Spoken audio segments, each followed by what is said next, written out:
We have a ton of stuff to go through here for Black Ops Cold War Zombies. Treyarch is revealing a bunch of new information as to why the Cold War Zombies Easter eggs are so easy, some new stuff with Outbreak, Richtofen returning in Cold War Zombies, but in a slightly different way, potentially with a different voice actor, and we'll go through all of that info in this video. Also, a bunch of game-breaking Outbreak glitches, especially with a lot of the perks, field upgrades in this game. Things aren't working right, so ton of stuff to go through here. If we can go for 500 likes on the video, that'd be greatly appreciated. I want to give a big thank you to you guys for 67,000 subscribers, so if you're new, would like to subscribe, really would appreciate it. Let's get started here first with a bunch of the glitches. Come on, Tombstone, you son of a... And here is the clip. I mean, it's kind of crazy how this is working in the game. Tombstone, I've experienced several issues with in the past couple of weeks that it's been out, but as much as I love Outbreak, a lot of these perks and features on Outbreak are constantly glitching out. So you see here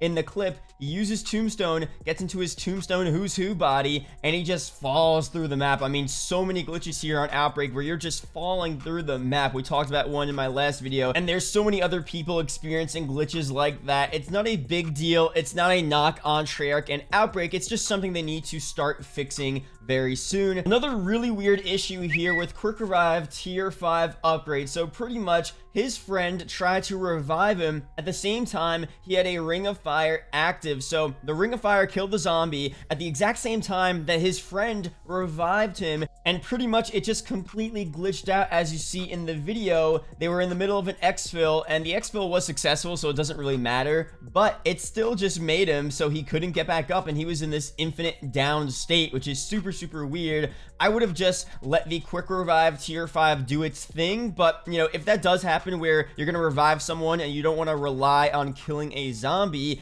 it shouldn't glitch out like that. So I love Tier 5 of Quick Revive, but definitely a glitch they need to fix very soon. Another thing here, super interesting, Leaning Church of Golova. So on Outbreak, I don't know how this happened to this dude, but he is just leaning. He is sideways in this whole area. And again, this happened to him in the Church of Golova, obviously a reference to the Leaning Tower of Pisa, but clearly, you know, this could happen anywhere else. I don't think it's specific with Golova. I saw a bunch of comments on this Reddit post, other posts, people saying that, you know, this has happened to them in different portions of Outbreak where they do something that makes them lean sideways and they can't get back to their normal state. Super funny glitch here. I mean, I kind of don't want them to patch this, but they probably do. If you're really going for a high round, you're doing something important, and then all of a sudden you're just leaning sideways, I'm pretty sure that would mess with your ability to kill the zombies properly and mess with just your overall balance in the game. I don't know. Super funny glitch there, but definitely another thing they need to fix very soon in Outbreak. Now, very quickly, this isn't a glitch, but this is something I just had to talk about. Outbreak should be condemned in the same way Metal Gear Survive was blasted by critics. So this guy says, almost entirely made of reused assets with some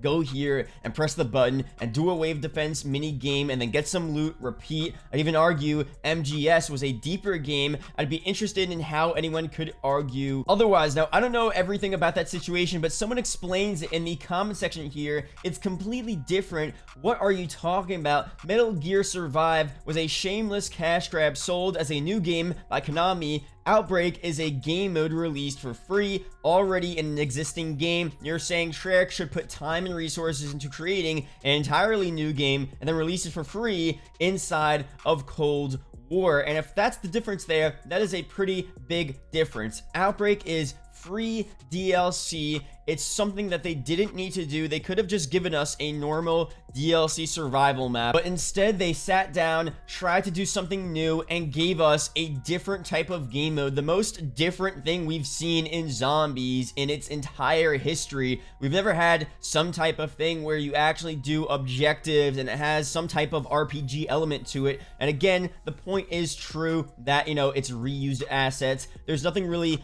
new in the mode. You're on the fire team maps. You're using the same wonder weapons from the past, the same weapons, the operators, all that good stuff. I mean, it's all the same, but this is a huge deal for zombies, and I don't think it's anywhere similar to what this guy was talking about with this other game. So again, Outbreak super early on. It's not the best thing ever, but it's definitely a huge start, has a ton of potential, so I don't think it really deserves to be blasted by critics. Let me know what you guys think about that down below. Moving on here, Treyarch did an interview with IGN revealing revealing a bunch of interesting information about Easter eggs being easy, Richtofen and Cold War zombies, and other stuff with Outbreak. So first thing here, they say this: on this project, we've actually made it a mission to make Easter eggs more accessible, or what we call the main quest, says a studio director at Treyarch. There are some side Easter eggs that are still somewhat obscure and you'll have to find, but for the main quest, we just wanted more players to experience it. And here's a stat which is actually kind of crazy: less than 2% of Call of Duty Zombie players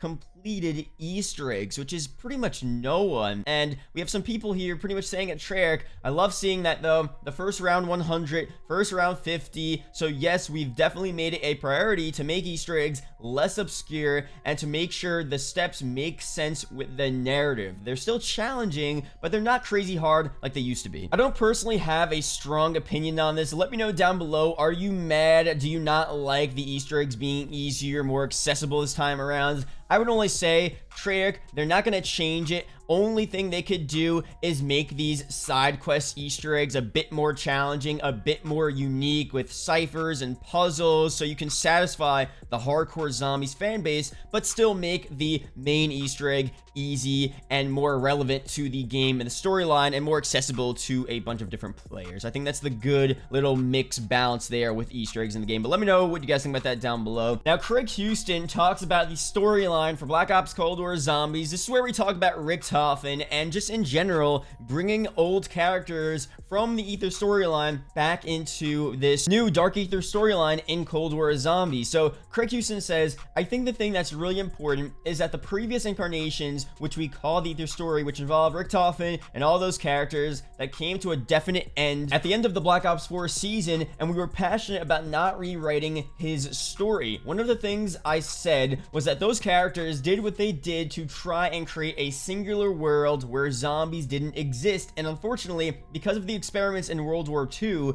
they were only half right. This is no longer a time-traveling, multi-dimensional story. This is grounded in Cold War. At the end of the BO4 storyline, we had two clear characters that needed to be referenced going forward. That was Maxis and Edward Richtofen, the young versions of them both. So we have shown people what Maxis is up to. Any of the characters that might reappear will be dealt with in later seasons. So super interesting here. And obviously, this is pretty much Craig Houston confirming that we will see Eddie, or obviously Edward Richtofen, in the future seasons of Cold War Zombies, but it is with a caveat, because as he says earlier in this article, he talks about them purposely not trying to rewrite these characters' stories. So what's going to happen here is that, yes, Eddie or Richtofen, it's most likely just going to be called Eddie in the game. He'll probably just appear as Eddie. He's going to be returning in Cold War Zombies. He was with Samantha Maxis walking into this new perfect world at the end of Tagged or Toten, and Craig Houston says, you know, that is relevant and we are going to see him in the future in the later season. So eventually in Cold War Zombies, we're going to see him, but this is a different character in a sense. This is not the same Richtofen in the past, and again, Craig Houston is saying we're not rewriting his story, so it's not going to be the same type of Richtofen. He's going to probably be fairly different to what he was like in the past. Different voice lines, different attitude towards stuff, different type of humor, different intentions, but also we know about Nolan North saying he's not voice acting in this year's Call of Duty. It may actually be a completely different voice actor. Now, we've said in the past, wait, if there's a different Richtofen voice actor, then that is not Richtofen. There's no way they could do that. Nolan North is Richtofen. Nolan North is just that guy, and you can't have a different voice actor for Richtofen. But it's pretty clever what Treyarch is doing here. This is a different Richtofen. The storyline is setting up so that, you know, you don't need to have the same Richtofen voice actor voice Eddie. This is a whole new storyline, a whole new universe. It is loosely connected. It is continued from the past Ether storyline, but they say they're not rewriting the past. This is a new storyline, a Dark Ether storyline, and honestly, a new voice actor for this Eddie character in the game does make a lot of sense. Now, clearly they have the same voice actor for Samantha Maxis, but just doing a different voice as an older, version of Samantha Maxis. But, Nolan North already said he's not in this game, so it really seems like they're gonna have a different voice actor. They have a different voice actor for Frank Woods, so clearly they wouldn't mind doing it for Richtofen.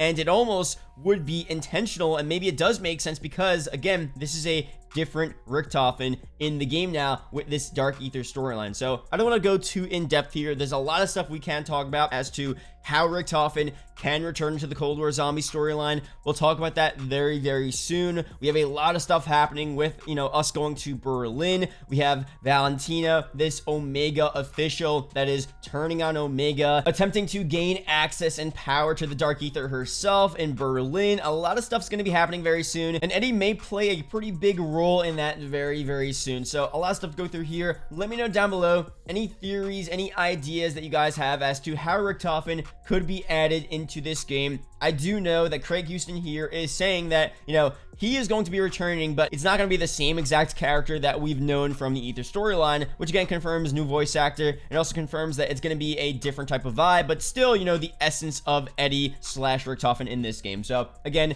let me know what you guys think about that down below, any theories you guys have, and that's pretty much it for this video. Thank you guys for watching. Leave a comment down below zombies if you watched the entire video. It is greatly, greatly appreciated. Shout out to the YouTube channel members as always, and I'll see you guys in the next video or live stream. Peace out, guys.